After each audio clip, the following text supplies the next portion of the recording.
Tilda bring me here?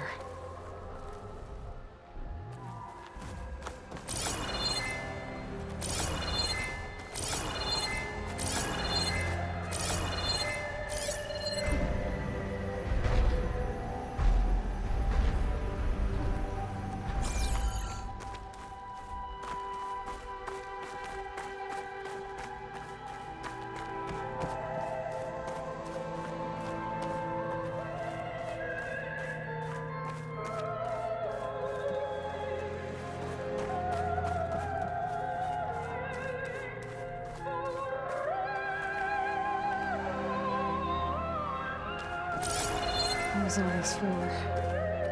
Some kind of survival bunker?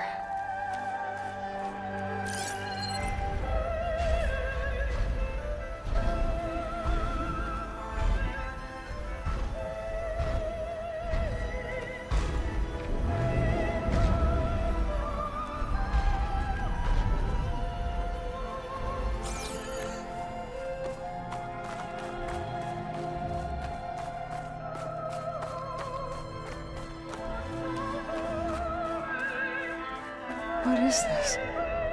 Just a few favorites from my collection. Rescued and stored here just before I went off-world. Take a look, if you like. I'm curious to hear your impressions. My friend is dead. Beta and Gaia are gone, and you want me to look at old paintings? Don't be so quick to dismiss the comfort we can find in art, or the insight we might gain.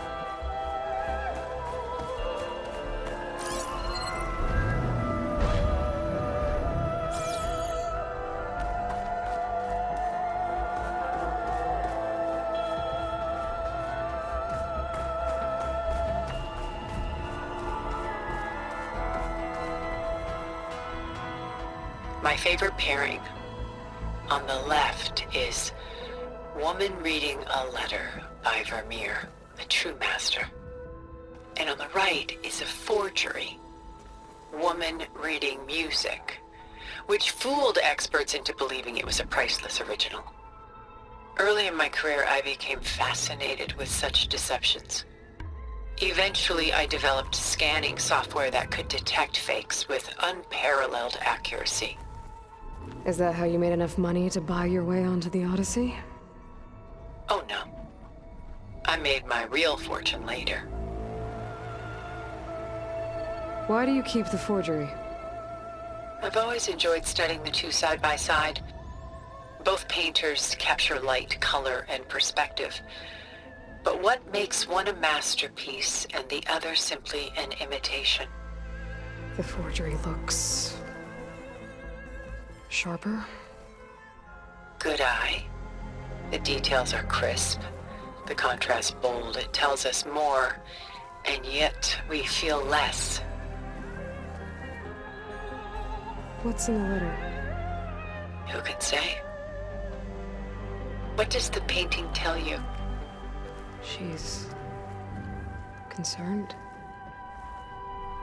Whatever's written in the letter troubles her. Burden she can't put down. Fascinating. Why go through so much effort to make a fake masterpiece? The forger initially painted under his own name, but found little success. His work was considered unremarkable. But when he took on the guise of Vermeer, suddenly it was celebrated as extraordinary. But it was a lie. And he knew it. Sometimes we struggle to glean what is real and imagined, even within ourselves. The irony of these two is that Vermeer died in obscurity. He had no idea his work would become some of the most precious, most copied, most preserved pieces in all history.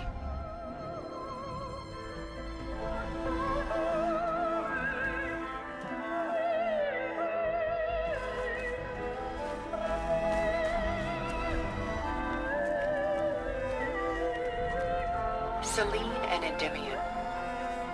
She's the goddess of the moon, whereas he's a simple shepherd. Beside her is the god of love, Cupid. So she's sneaking up on him? More like visiting him in secret. The torch that Cupid bears represents Selene's undying infatuation with him. Though the two must remain apart, her love will forever burn. And why can't Selene and Endymion be together? Selene took a vow of chastity, promising to never take a lover. So when she fell in love with Endymion, she could only visit him at night while he slept. But then wouldn't she be breaking that vow? Think of it as a forbidden love. Though circumstance keeps them apart, still they find a way to come together, however briefly. Aren't Selene and Endymion cold? Perhaps we should move on to another piece.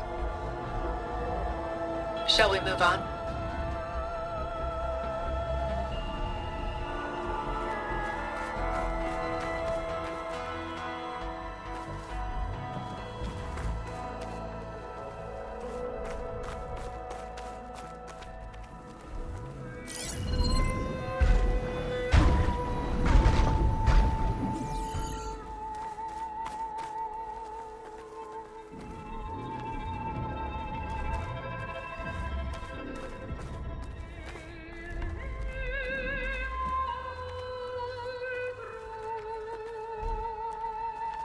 This is Rembrandt painting Jeremiah, a man in mourning.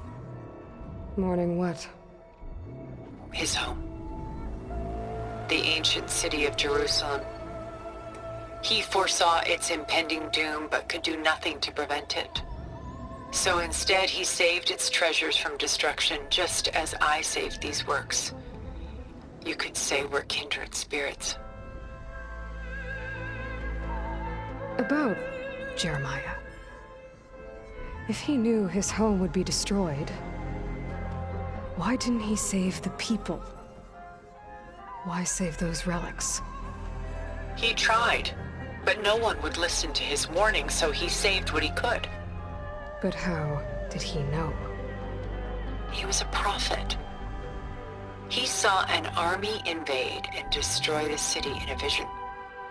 So it's more like he calculated which side would win a battle. What matters is that he was right in the end. If not for him, all those wonders would have been lost forever. At least this way, some part of his world survived. You know what I like the most about this piece? Even though he's the sole survivor, his home in ruins, left with only the remnants of his world. The light keeps the shadows at bay. There's still hope. Precisely. Take as long as you like.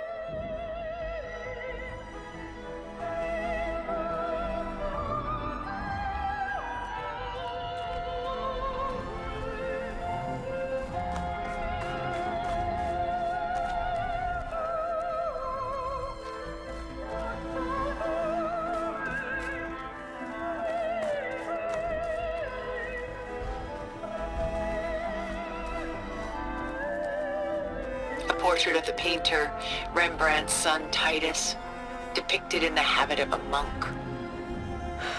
I don't get it.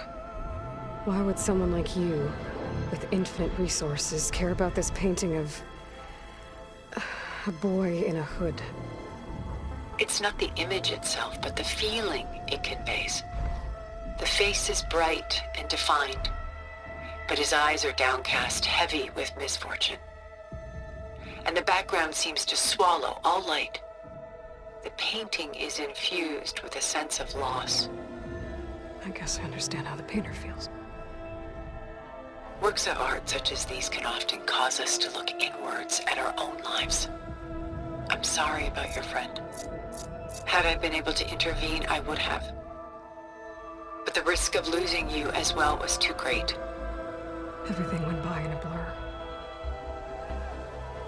I couldn't get to him.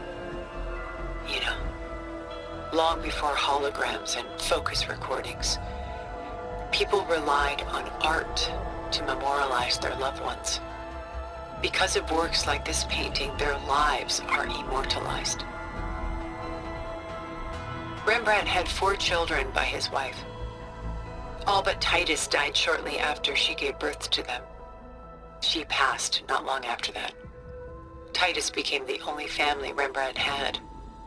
Which is why he painted him this way. Indeed. Then tragedy struck again. Disease claimed Titus at 26. It's almost as if Rembrandt painted the future, closing in on him. Rembrandt actually painted several portraits of Titus, but this one has always been my favorite. It's honest. What do you mean? In others, Titus was portrayed in brighter, livelier states, but here, Rembrandt allows himself to express his true feelings. Sorrow, fear, hope, love, laid bare on canvas for all time. I see this one resonates deeply with you.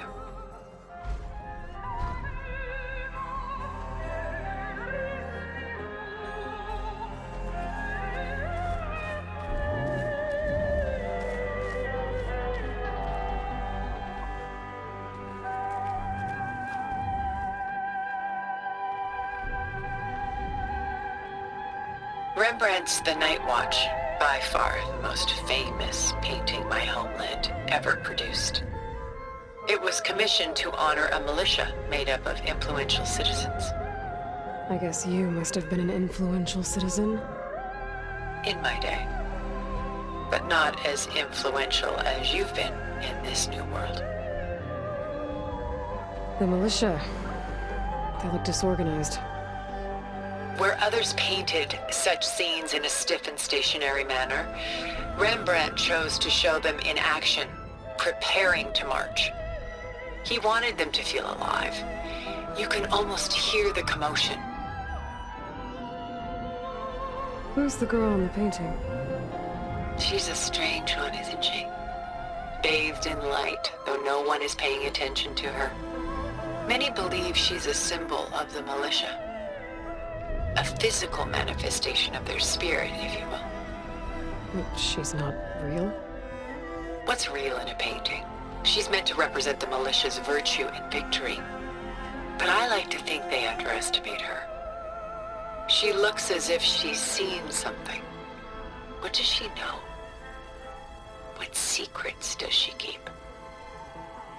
There's so much detail to take in, isn't there?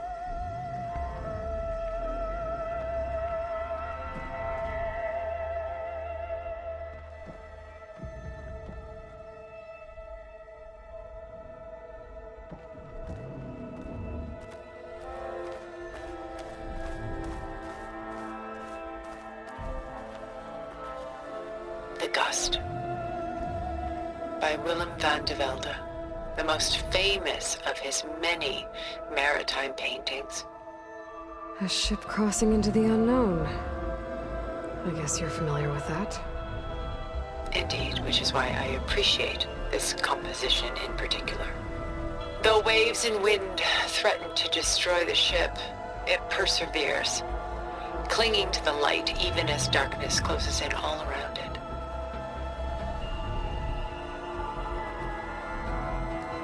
Where is the ship going? To a faraway land, most likely. My ancestors used ships like these to explore the world, sometimes at great cost. What were they looking for?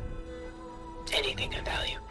They were traders willing to face unknown dangers to make their fortunes. But no matter how far they went, they always turned their sails home. So this Van de Velde only painted ships? It was his specialty. following in the footsteps of his father, Willem the Elder. The two had quite a journey of their own, taking them all the way to the court of a foreign kingdom. Did they ever come home? No, but eventually their lives' work did. Take your time.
Stunning, isn't it?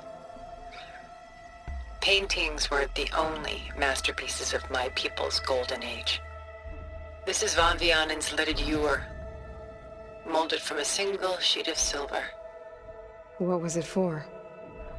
How like Elizabeth you are. Function over form. Its practical purpose was less important than its meaning. Van Vianen created it in honor of his late brother, who himself was a famous silversmith. A memorial? Yes. Such beauty from sorrow. If this ewer was a memorial, how did you end up with it? As the Pharaoh swarm closed in, my homeland's greatest museum gave it to me, along with many other works, in the hope that I could preserve them. A masterpiece like this was too important to lose to history. I even considered bringing it with me off-world to ensure its safety. Why didn't you? I took a calculated risk. This vault seemed more secure than the unknowns of space.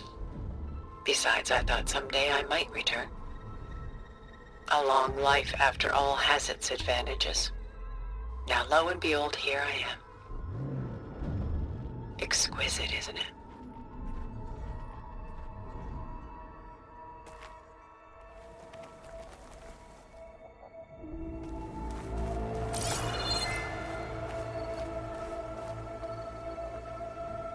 She's pulling out her own hair.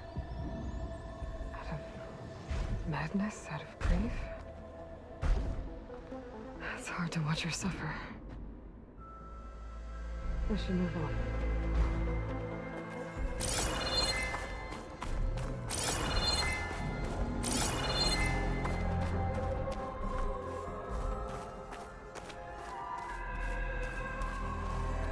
A lot of weight on his shoulders.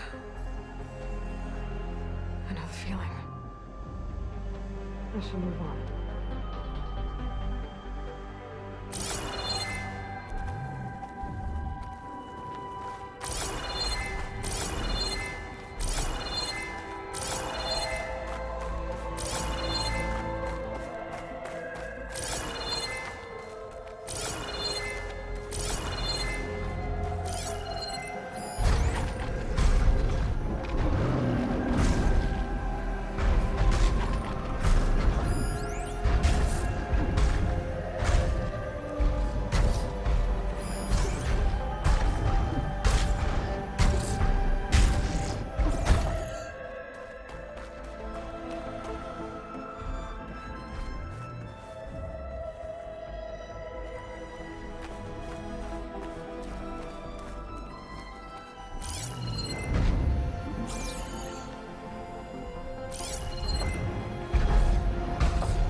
There you are.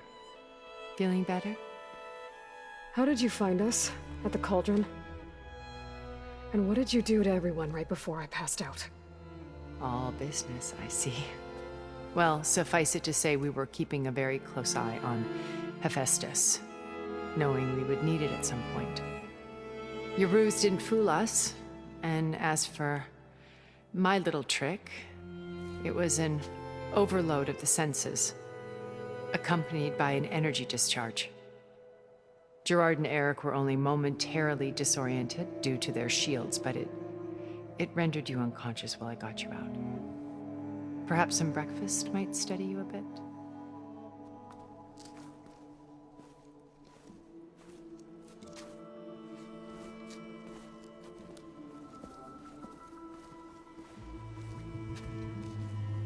This was your house. The one you recreated for Beta, in the data channel you shared. How perceptive of you. Please, this way. After everything your people have done, you think I'm just gonna sit down and have a chat with you? They're not my people. They never were, and especially not now. You shot off into space with them, and lived with them for 1,000 years before coming back. So what made you suddenly turn on them? Quite simply, this. My old focus. You repaired it? But that means you've seen Incredible things. What you've accomplished in 2 decades of life.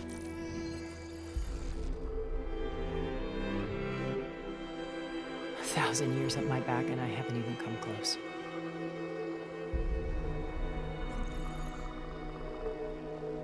I'm sorry if I invaded your privacy, but I had to. In order to understand. To be enlightened. You truly are Elizabeth's blood. With her drive, her sense of mission, her integrity. Watching all this shamed me for the company that I've kept. Having seen it, all I want is to help you. even if it means stopping your friends? Especially so. Please, sit down.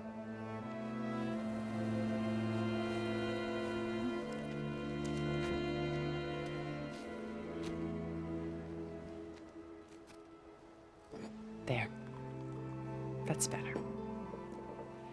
Now, we must recover Beta and Gaia at all costs. By now, you must know that Gerard intends to use Gaia to reboot the Earth's biosphere.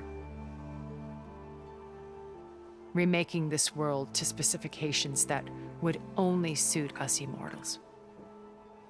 This process will kill every living thing on the planet. He calls it a clean install. Not if I stop him first. Not if we do.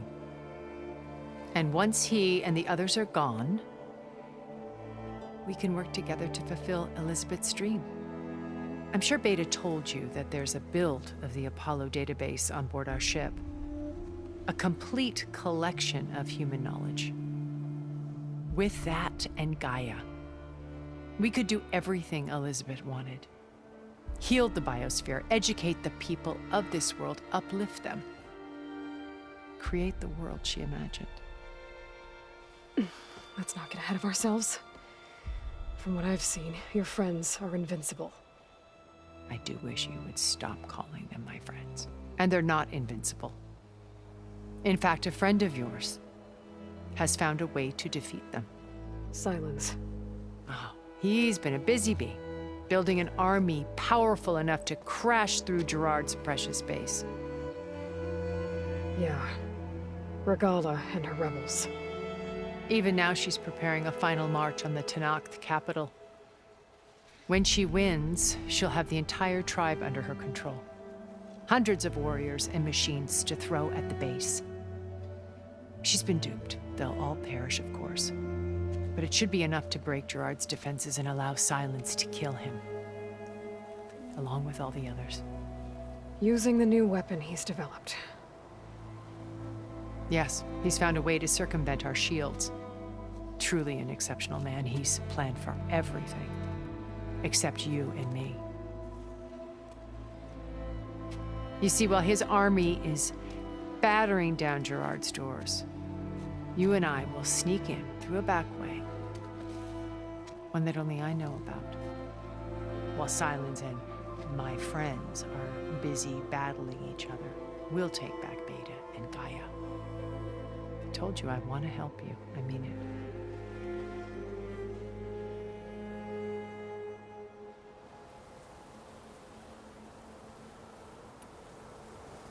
My old focus. How did you find it, let alone repair it? When we encountered you at the Hades Proving Lab, Gerard saw you as a redundancy. I knew better. You were a revelation. After your dramatic escape, bravo, by the way, Gerard and Eric assumed you were dead and gave up the hunt. I wasn't so sure. When the others were busy, I returned to the lab and searched for any trace of you. That's when I found this little treasure. Not easy to repair, but certainly worth the effort. As I watched your life unfold, you were like a splash of color on a worn canvas. What Liz was, and more. Did you show it to the others? Of course not. It was your actions that inspired me to defy them.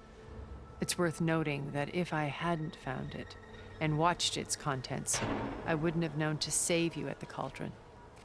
You'd be dead. So I should be grateful? If you like.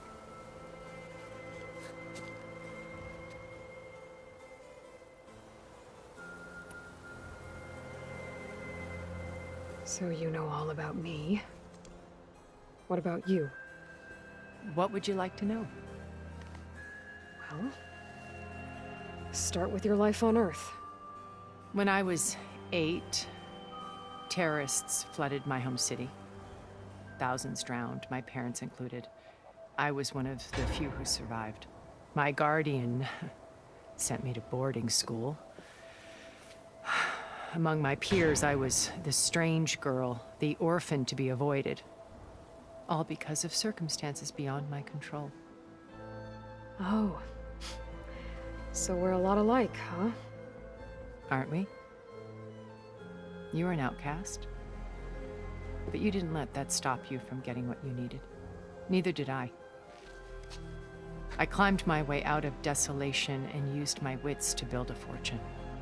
First, from the technical analysis of art and the detection of forgeries. Profitable expertise in those days. But as it turned out, the software I developed was even more useful for counterintelligence. From there, it was only a short step to gathering extremely valuable intelligence on my own. You were a spy? More like a service one could turn to for information. I had to remain anonymous, of course, to protect my privacy. But despite that anonymity, Far Zenith inevitably sought me out.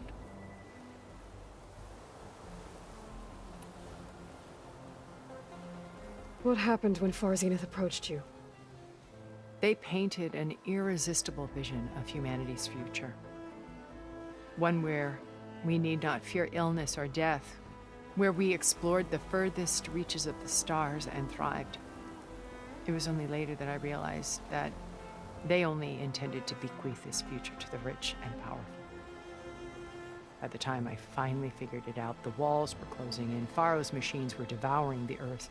So I accepted Far Zenith's invitation to a berth on the Odyssey. I wanted Liz to come, but she had nobler plans, as you well know.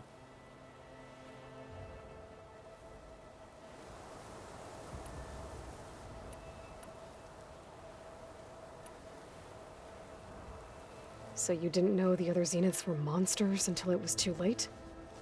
I knew some of them were, certainly. It wasn't until we were off-planet that I understood the true scope of their greed.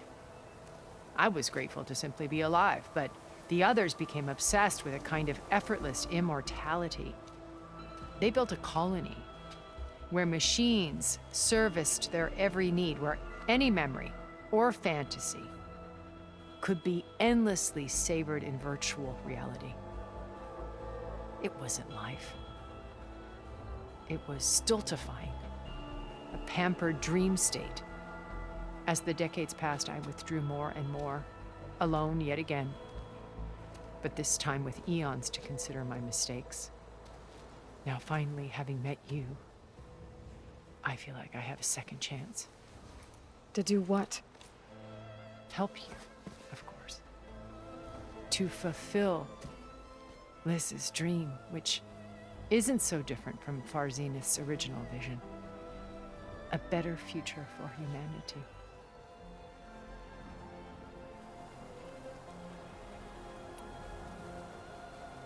You said Beta is not in urgent danger, so what are the Zeniths doing to her?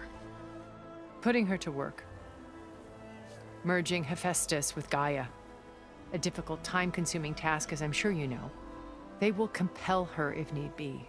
But her life is not in danger. She's the only one who can do it. Because you people made her to be nothing but a tool. Gerard's idea, not mine. They always viewed me with suspicion when I attempted any form of kindness towards her. That's why I created the data channel. A virtual place where we could speak in peace.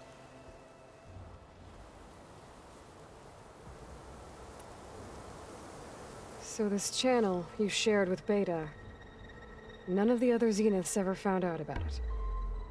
Gerard believes he's the most cunning of all of us. Even after 1,000 years, he still can't imagine that I would outwit him. The channel allowed me to interact with Beta away from their mistrustful eyes. It offered us a chance to be ourselves. Until you cut off all contact. Yes, though it pained me. I was worried that our meetings would do her more harm than good. Well, she felt like you tossed her aside. I was afraid the others would find out and punish her. She may not have had the comforts of friendship anymore, but at least I ensured she was safe. I know it seems harsh, but you must believe that her well-being has always been paramount to me.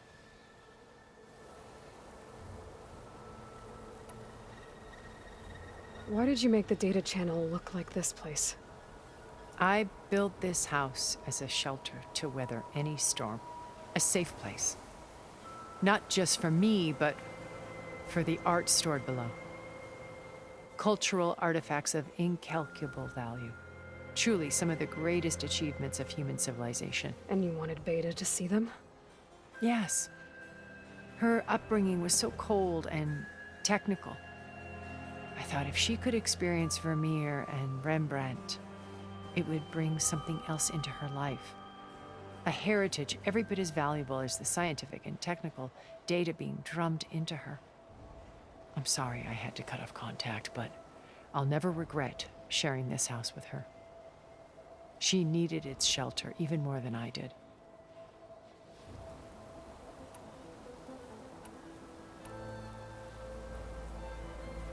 Beta told me your colony was destroyed. That you came back to Earth because you had nowhere else to go. It's true. After we reached our destination, a planet in the Sirius star system, we spent decades building a new home. The physical constraints of Earth, the boundaries of mortality, gone. To think of what we could have done with it. It might have been a utopia. Instead, we stagnated, absorbed in effortless comforts and virtual realities. It took a cataclysm to finally yank us out of our stupor. What happened? A massive geological event. We knew of instabilities in the planet core, but we underestimated them. By the time the collapse was upon us, it was too late to stop it. Only a few of us made it to the ship in time. We set course for Earth, the only safe harbor left to us. Which you decided to make unsafe for anyone else. Not me. Gerard. He believes it's better to wipe the canvas clean than work around the smudges. No more primitive tribes, no more combat machines, only a blank slate to do with as he pleases. But we will stop him. All we have to do is get into that base.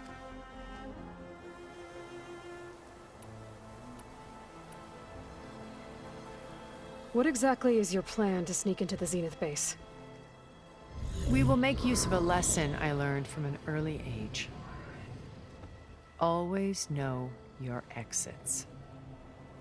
In this case, a place where Gerard's new construction meets the ancient foundation, a passage that only I can access. When Silence flings his army at the base, we will enter through this back door, bypassing most of the fighting. The distraction will provide us with a window in which to rescue Beta and Gaia.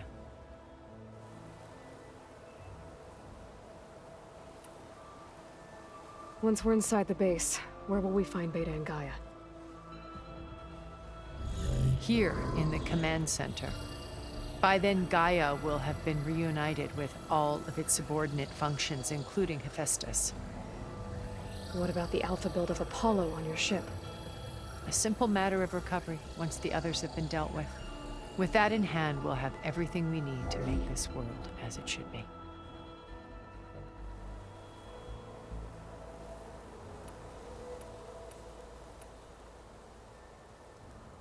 How do you know about Silence's plan? He isn't the only one adept at spyware. You hacked his focus? No, he's too careful for that. But his subordinates? Not so much. He gave additional focuses to the tribals he branded the Sons of Prometheus. The ones working with Regala. By tapping their focuses, I learned about most of his dealings. The distribution of override technology, the arming of Tanakh rebels, and the secret pact with Regala to attack Gerard's base. But how did he come up with a weapon that can take down your shields? That's the one thing I haven't been able to figure out, but however he did it, I'm quite certain it will work. With it and the Tanakh army, victory seems to be within his grasp. Such a shame he'll be disappointed.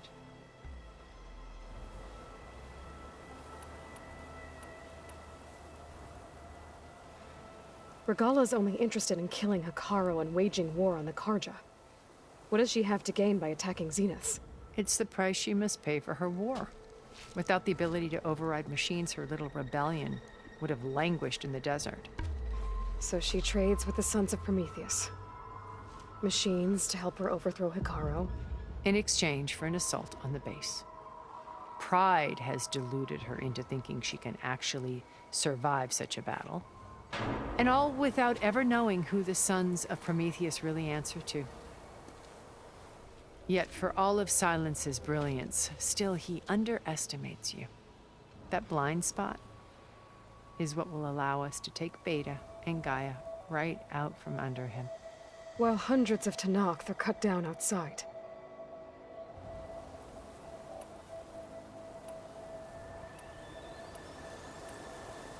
So you knew Elizabeth.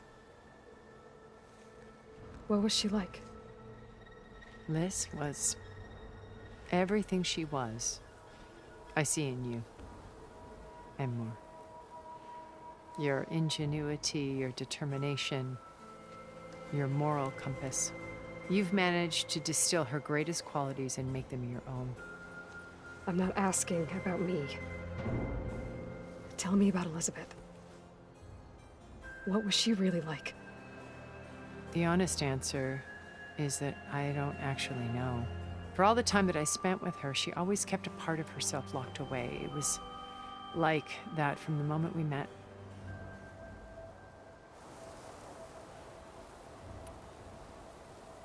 So when you met Elizabeth, she was what? Distant?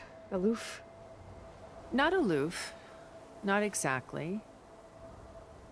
It was a summit in Paris about machine learning. A touchy subject in those days. Because regulatory authorities were just starting to clamp down on AIs. Liz gave the keynote address. She had already achieved great renown for her work in automated environmental reclamation.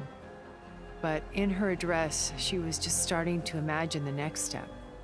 An AI-driven system that wouldn't just act on its programming, but actually take responsibility for its sphere of influence. To care about life. Not just follow orders. Revolutionary stuff. I was fascinated.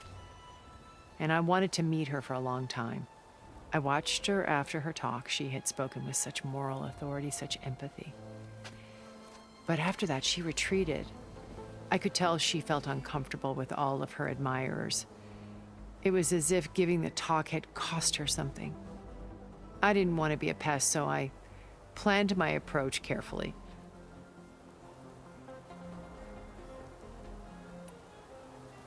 So how did you finally approach Elizabeth after her talk? I picked the right moment. The morning of the next day, right as she came back to the conference, she had just had her coffee. She was fresh, rested. It was like she had braced herself for the onslaught of colleagues. I asked if I could walk with her, then put forth a question about her talk that I thought was intelligent. Her answer made me realize it wasn't, but she was very welcoming. Almost as if we were previously acquainted. It was only halfway through the conversation that I realized she knew exactly who I was. It was quite a shock to me. My business was trafficking in secrets, and I took great pains to protect my anonymity. So that was Liz, perpetually one step ahead. I came to view our meeting as a metaphor for our friendship. She always seemed to know me far better than I knew her. I guess I know the feeling.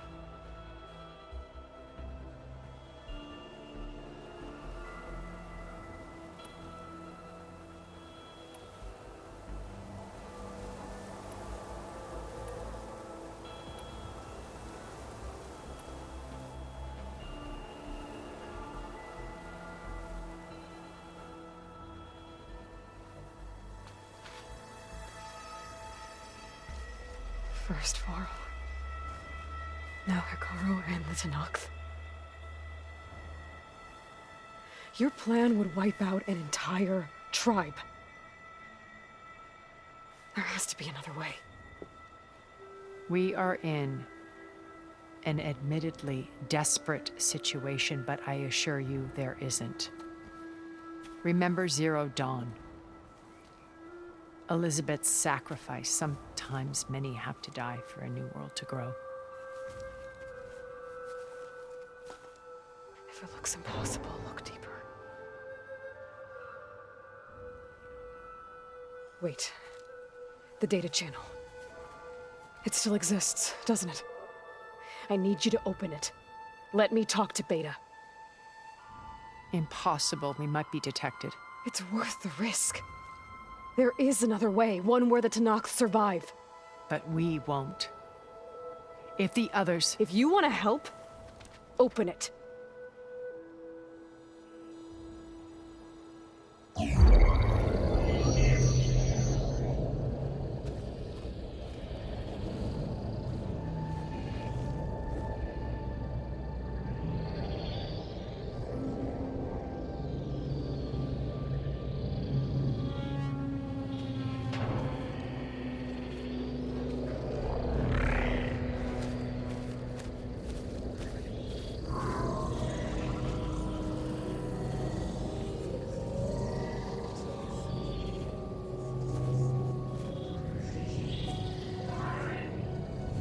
What are they doing to her? Virtual reality dissociation.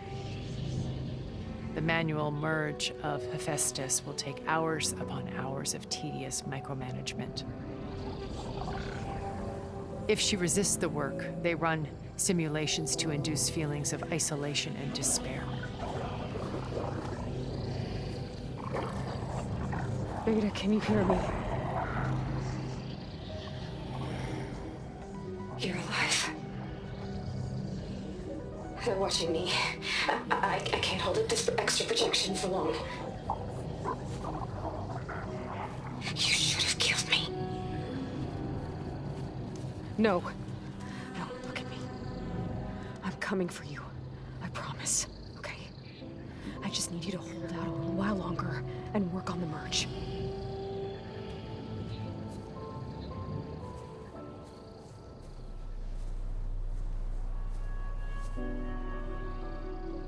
Then I think it can be done. I'll contact again when it's time. Can you hold on? As long as I know you're coming for me, I can endure anything.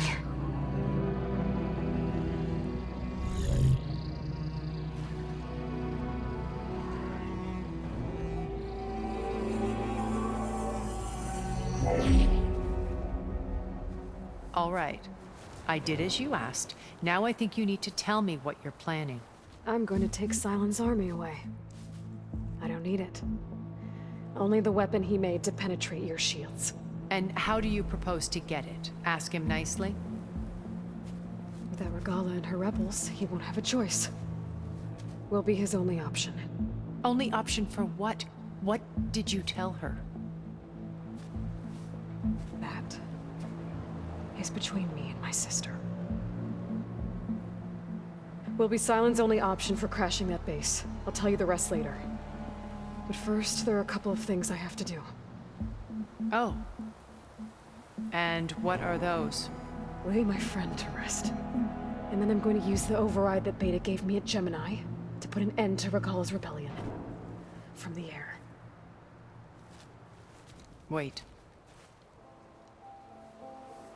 Since you insist on doing things your way, I know of something that will truly help you make a grand entrance with the Tenat. The ancient Horus Titans still possess electromagnetic energy cells as part of their arsenal. Drop one of those on Regala's army and they'll receive quite a surprise.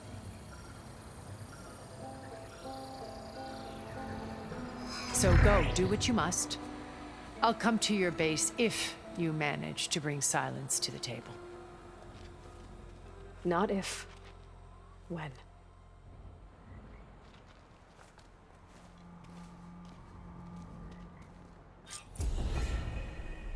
Erend, are you there? Aloy! Aloy, is that really you? Yeah, it's me. Where's everyone else? We're all... we're back at base. What happened? It might be easier to explain in person. I'll try to join you there when I can. Okay. We'll wait here for you. It's good to hear your voice, Aloy. Just to let you know, I'm now patched into your focus network. Great. I take it the other Zeniths can't hear us? Of course not. And they don't know about your base either, in case you were wondering. I've sent you data on the Horus energy cells you can use against Regala's forces. Reach out to me when you're ready to acquire one. Understood.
Should try something other than fire.